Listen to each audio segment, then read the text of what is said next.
Hello and welcome to Lost Love Chronicles. Dear listeners, before we get started, drop a quick hi in the comments and let us know where you're tuning in from.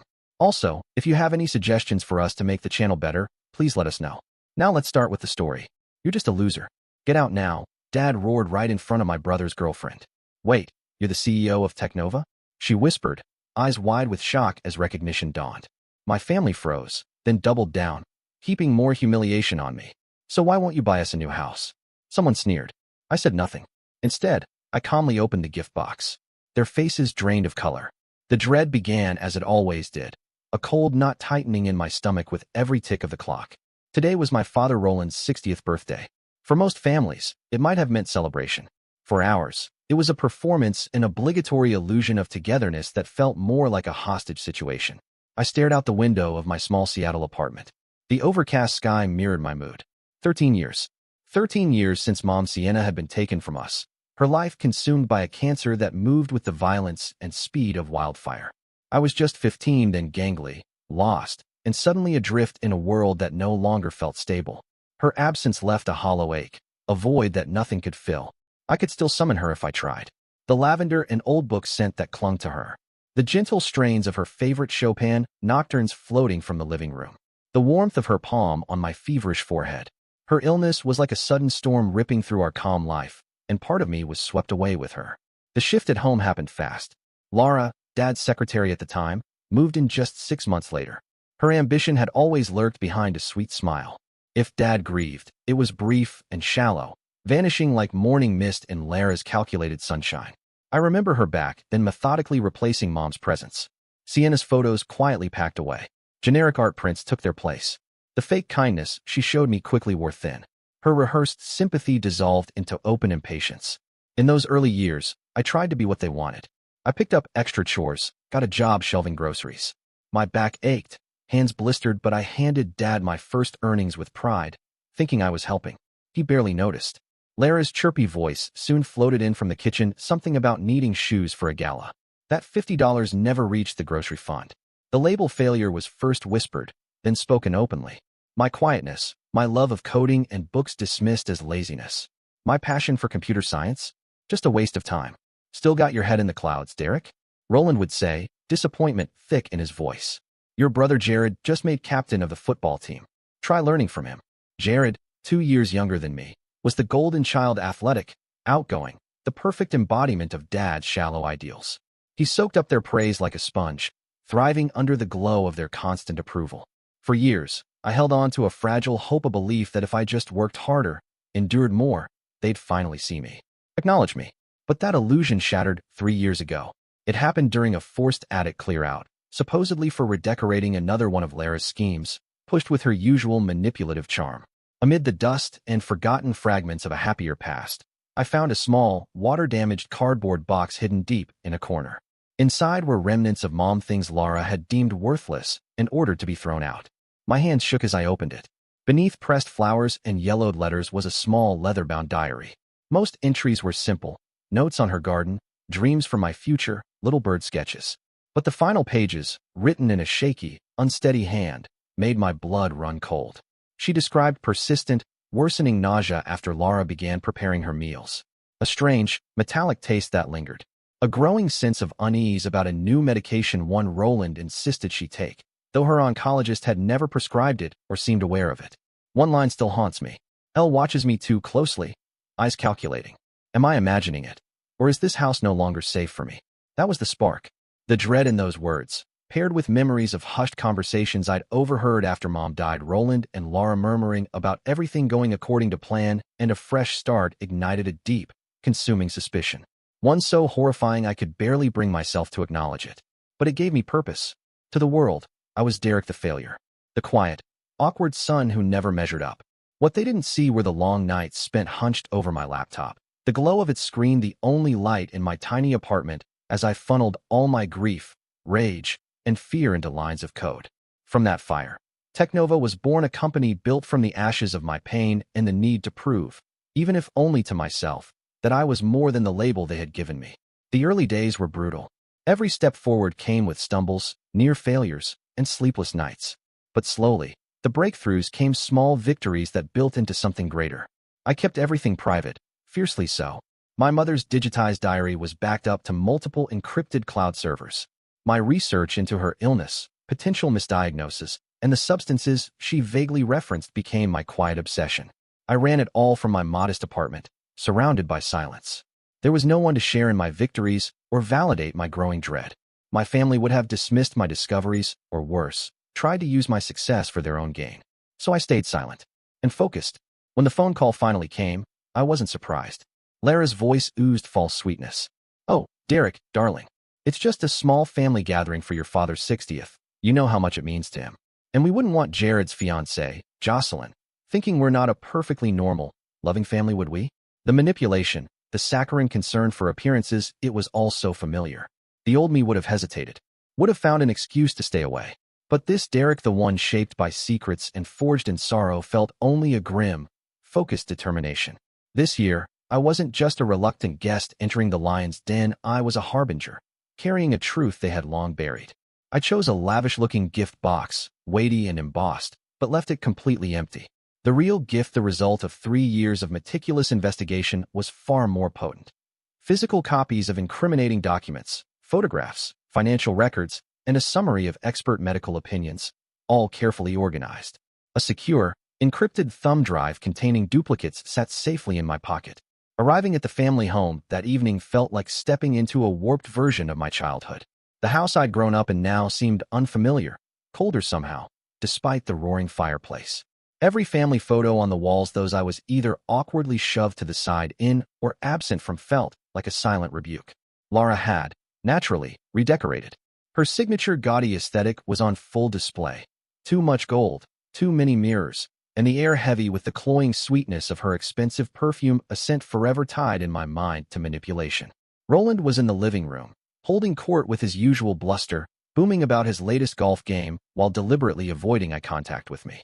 Lara greeted me with a smile that didn't reach her eyes, all calculation behind the mask.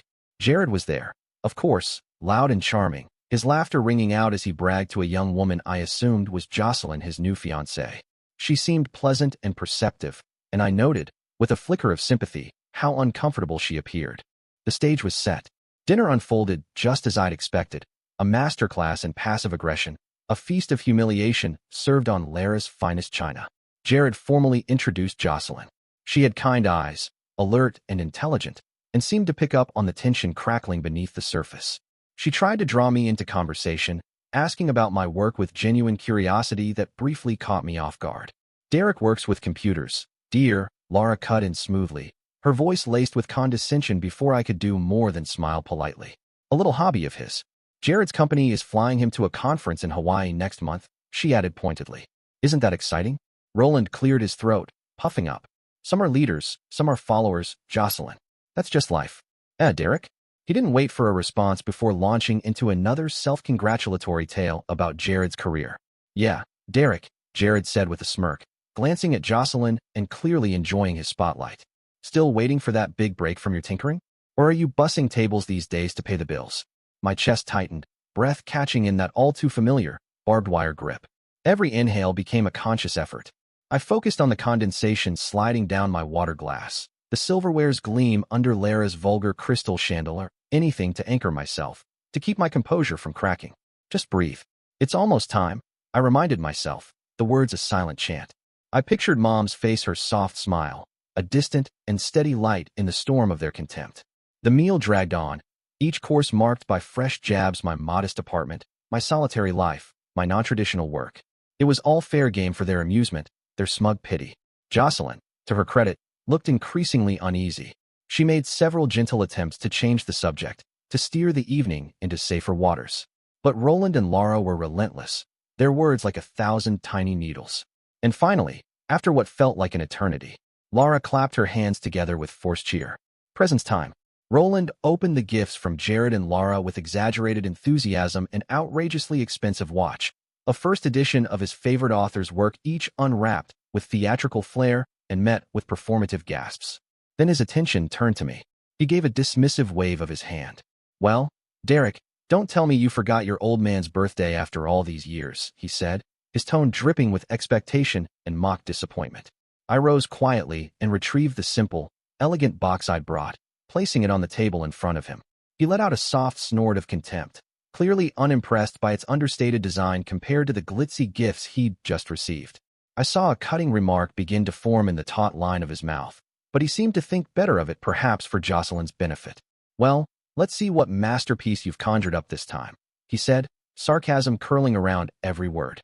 He began unwrapping the box slowly, milking the moment. That's when the tension finally snapped. Maybe it was the buildup of years of scorn, or maybe the sight of that empty box symbolizing everything he believed I lacked triggered it. But something in Roland broke. His face turned an alarming shade of purple, a vein bulging in his temple. Then he exploded. "You know what?" he bellowed, his voice rattling the wine glasses and sucking the air out of the room. "I've had enough of this charade. Year after year, you're an embarrassment. You bring nothing to this family, contribute nothing. You're a loser, Derek. A complete and utter failure. Get out. Get out of my house. Now." Laura quickly jumped in, nodding with fervor, her eyes lit with something cruel. "Yes, Roland, he's upsetting everyone, especially on your special day. He doesn't belong here." Jared looked away, feigning interest in the pattern of his napkin, a silent accomplice to my expulsion. A strange calm washed over me then, a quiet stillness before the storm. My heart thundered in my chest like a bird slamming against a cage, but outwardly, I remained composed. I stood slowly, hands steady, my expression calm. The air in the room felt charged, crackling with tension.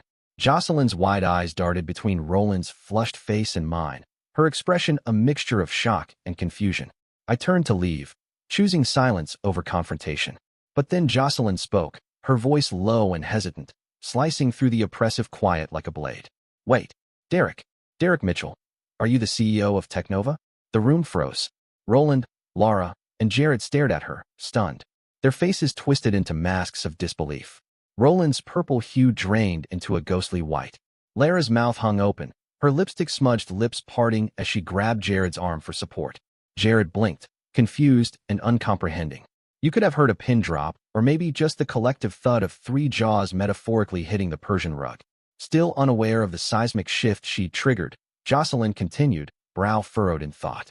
"Technova Solutions. The AI integration company. I saw an interview with you in Wired a few months ago. It had your picture. I thought you looked familiar, but I couldn't place it at first." A heavy silence followed. Then, predictably, Laura was the first to recover.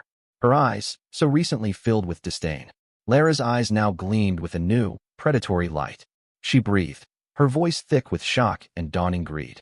"Derek, darling, why didn't you say anything?" Roland followed close behind, his fury vanishing as if it had never existed, replaced by a slick, ingratiating grin.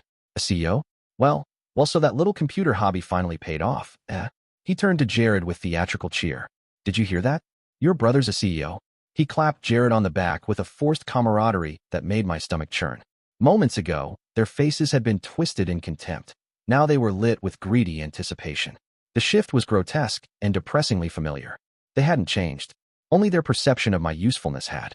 "Well, Derek," Laura began, her voice dripping with sickly sweet affection, "now that you're clearly doing so well, you can finally contribute to this family properly. We've been dreaming of a bigger house for years. Something with a pool. Maybe a vacation to Europe? First class, of course, to celebrate your success." "Exactly," Roland chimed in, fully recovered. His tone was now puffed up with proprietary pride. "A son looks after his parents, provides for them. It's about time you showed some real gratitude for everything we've done for you. That shoebox apartment you live in is probably a dump. Why don't you buy us a proper family estate? It's the least you can do." Jared, catching the cue, jumped in eagerly.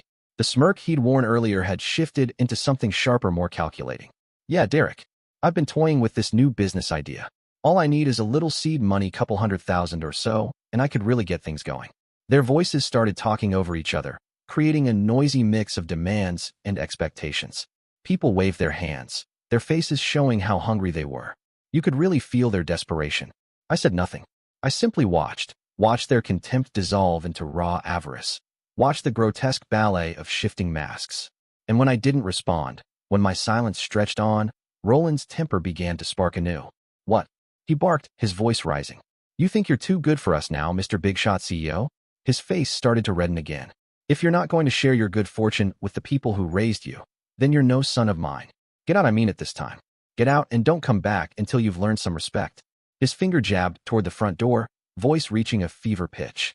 Laura and Jared quickly added their own renewed outrage to the growing din. But I raised my hand. It was a small, quiet gesture, yet it sliced through their tirade, stilling the room in an instant.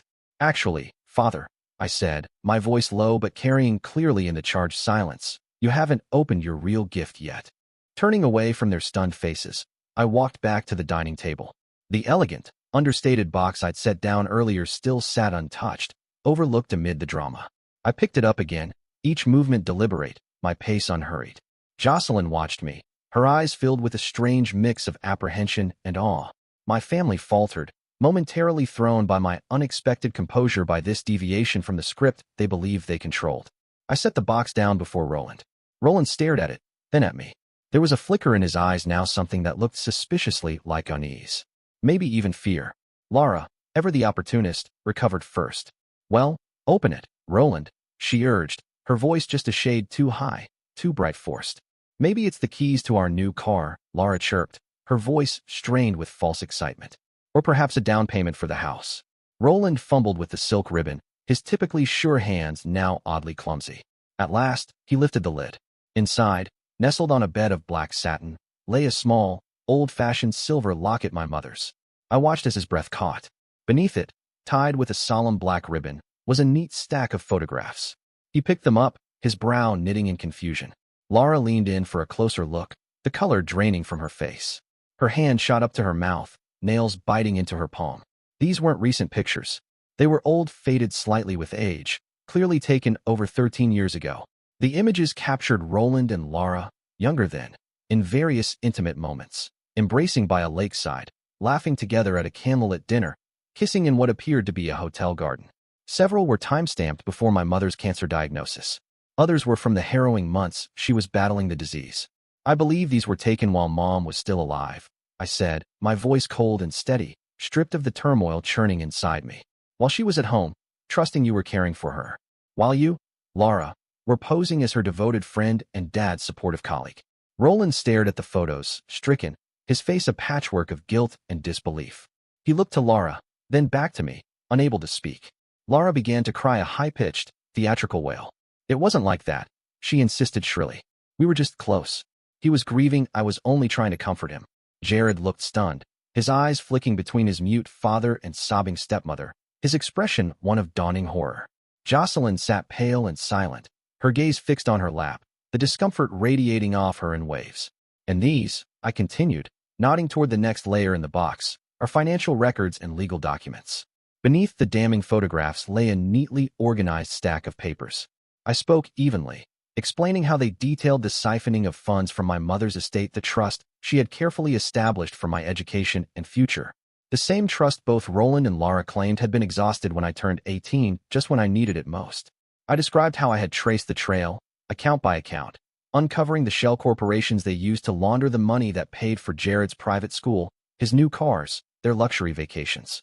All while I juggled part-time jobs, scraping by in community college, surviving on instant noodles, and being lectured for my supposed lack of ambition. My college fund, I said flatly, the one Mom worked so hard to build for me, paid for your Lexus, Laura. It paid for your golf club membership, Dad. It paid for Jared's Cancun spring break trip. He said it was covered by a scholarship. Roland slumped back in his chair, as if struck. The documents slipped from his hands, drifting to the floor. Lara's protests grew shrill and panicked. He's lying. These are forgeries. Derek was always a difficult, ungrateful child. He's trying to ruin us.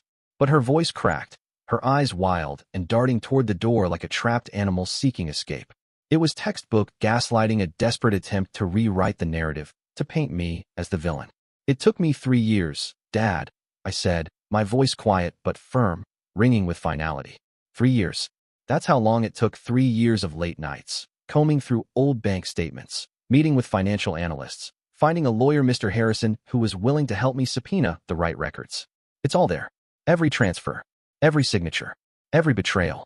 At the very bottom of the box, beneath the damning financial documents, rested one final envelope, a sealed, heavy manila one, unmarked except for 2 words, Medical Sienna Mitchell. Roland stared at it, as if it might strike. The blood had drained from his face, leaving it the ashen gray of wet stone. Laura, her hysterics now silenced, sat frozen, breathing in shallow gasps, eyes locked on that envelope with undisguised fear. And this my voice lowered, heavy with what I was about to reveal. This has to do with Mom's diary. I felt the air shift thicker now, like the room itself was bracing for impact. She wrote about those final weeks. About the constant nausea. The metallic taste in her mouth that began after you started helping with her meals, Laura. About the strange new medication you insisted on. Dad, the one her actual oncologist, Dr. Ashford, had no knowledge of when I finally managed to contact him. I paused. Let the silence expand. Let the weight of the truth settle. With Mr. Harrison's help, I legally obtained Mom's full medical records. I shared them, along with her diary entries, with an independent team, a respected oncologist and a forensic toxicologist. I slid the envelope across the gleaming mahogany table. The sound it made as it moved, crisp, deliberate, was the only noise in the room. They found discrepancies. Symptoms inconsistent with the known progression of her cancer. But those same symptoms, I said quietly, match another condition, chronic poisoning. Specifically, exposure to thallium. Tasteless, odorless, slow-acting. If given in small, repeated doses, it can mimic other illnesses, worsen existing ones. And unless you're specifically looking for it, it's almost impossible to detect. Testing like that was never done. Roland's face had gone ghostly pale. His mouth opened, but no words came. Laura was visibly shaking now, her eyes flicking back and forth between the envelope and me like a trapped animal. Even Jared, who until then had watched the financial accusations with detached discomfort, now sat rigid, his gaze full of raw disbelief and disgust. The illusion, the carefully crafted image of a happy, respectable family hadn't just cracked. It had disintegrated, exposing everything they had worked to bury. The report, I said softly, my voice barely louder than a breath, suggests the thallium, or something like it, may have caused a rapid deterioration in Mom's condition, or at the very least, sped up her decline. It recommends a full investigation. I turned my attention to Laura. It also includes a sworn affidavit from Mrs. Peterson, a nurse from Mom's hospice. She remembered how insistent you were, Laura, about personally giving Mom certain herbal supplements, ones not listed in her treatment plan. Ones you called family remedies. Then, at last, I looked at my father. He looked utterly shattered. Happy birthday, Dad. The words tasted bitter. My attorney, Mr. Harrison, has compiled a comprehensive report. He's filing a formal complaint regarding the financial misconduct. Detective Radcliffe with the Seattle PD is expecting it. I imagine he'll have quite a few questions for both of you. I let the final words hang in the stillness. And I wouldn't be surprised if they reopen the investigation into the true cause of Mom's death. I then turned to Jocelyn, who sat stiffly upright, her face frozen in shock and dismay. Jocelyn, I said gently, I'm truly, deeply sorry you had to witness this. The silence that followed was absolute, a vacuum, draining all sound and air from the room. And then, as if a spell had been broken, chaos erupted. Laura let out a series of short, piercing shrieks, more animal than human, before collapsing into a heap of wrenching sobs. Her carefully maintained composure shattered instantly. Fragments of the persona she'd clung to scattering across the floor. Roland didn't scream. Instead, a strange gurgle emerged from deep in his throat as he slumped into his chair, one hand clutching his chest, his face twisted in a grotesque mixture of pain and raw terror. Jared, ghostly pale, could only stare. His wide, unblinking eyes suggested he couldn't even begin to process what was happening around him. With deliberate calm, I took out my phone. Mr. Harrison is filing the formal complaint with the authorities right now, I said, my voice steady despite the storm raging inside me. Detective Radcliffe has been briefed. He should be arriving soon for preliminary questioning. As if on cue, the doorbell chimed, its bright, melodic tone jarringly out of place in the horror that had consumed the room. Lara's sobbing grew more frantic. Roland seemed to collapse further inward, a hollow shell of the man he'd once pretended to be. I noticed Jocelyn quietly retrieve her own phone, her fingers moving rapidly across the screen. Whether she was calling someone or documenting the moment, I didn't know. I didn't ask. I didn't care. I didn't stay to watch the officers arrive, first in uniform, then in plain clothes. I didn't need to see their expressions shift as they took in the gravity of what they were stepping into. This house built on deception and decay. As the first officer crossed the threshold with solemn authority, I simply said, my lawyer will handle everything from here. Then I turned and walked out. Outside, the cool night air hit my face like a baptism, cleansing, bracing, and real. It washed over me, stripping away 13 years of silence, pain, and buried truths. Behind me, Lara's voice screeched in protest, he's mad. He's always been a liar, a troubled boy. Followed by what sounded like Roland collapsing even further into his chair, or perhaps to the floor. but I kept walking. For the first time in what felt like forever, I could breathe. The unbearable weight I had carried for over a decade finally began to lift. The months that followed blurred together legal motions, depositions, interviews, endless strategy sessions with Mr. Harrison. Through it all, he remained a steady presence. Calm, kind-eyed. I learned he had known my mother years ago, from a charity committee they'd both volunteered for. He had admired her. He told me her quiet strength, her grace. That memory and the strength of the evidence I brought forward were what moved him to take my case first pro bono, then on contingency, once the scale of the fraud became clear. She would be proud of you, Derek, he said one afternoon, after a long meeting with the district attorney. Proud of your courage, your resolve. For the first time, hearing those words, I believed them. The financial case against Roland and Laura was clear. The evidence left no room for doubt. The investigation into my mother Sienna's death, however, was far more complex and far more painful. It was a slow, painstaking excavation of the past. News that prominent local businessman Roland Mitchell and his wife Laura were under investigation for massive financial fraud, and, more darkly, that there were renewed suspicions surrounding the death of his first wife spread like wildfire through their affluent social circles and the broader Seattle community. The polished public image they had so carefully curated was torn apart, exposing the rot beneath. So-called friends vanished overnight. Their reputation, meticulously built on lies and stolen wealth, crumbled completely. Jared was swept up in the chaos. Though he wasn't directly implicated in the crimes, the stain of association was unavoidable. His lavish lifestyle, after all, had been funded by the very inheritance that had been stolen.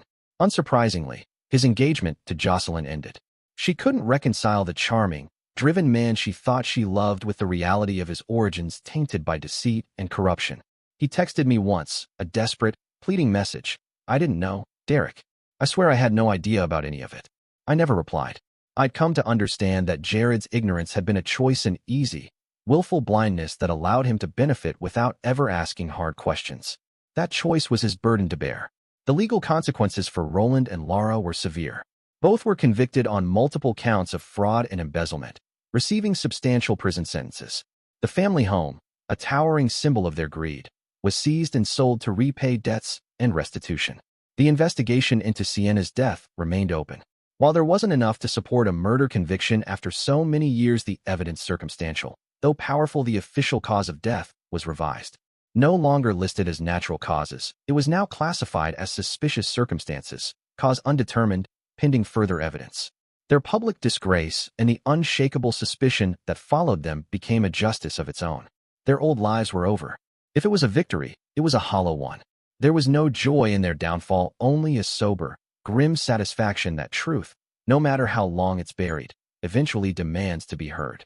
The real battle, I found, was healing the 15-year-old version of myself, the boy who'd been told, in 1,000 subtle and overt ways, that he was worthless. A failure. I began therapy, finally allowing myself to process years of emotional abuse and to grieve for my mother. I'd lost her twice, first to illness, and again to the crushing truth of what had really happened.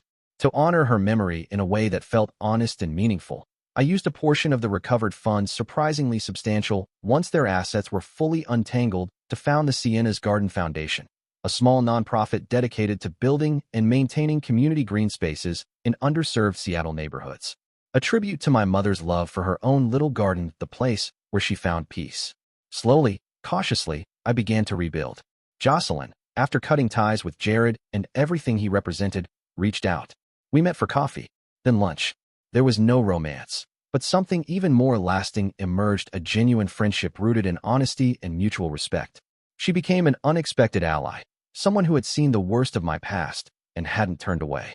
And my team at Technova, who had known me only as their focused, sometimes distant CEO, surrounded me with quiet, steadfast support. They were more than colleagues. They became friends.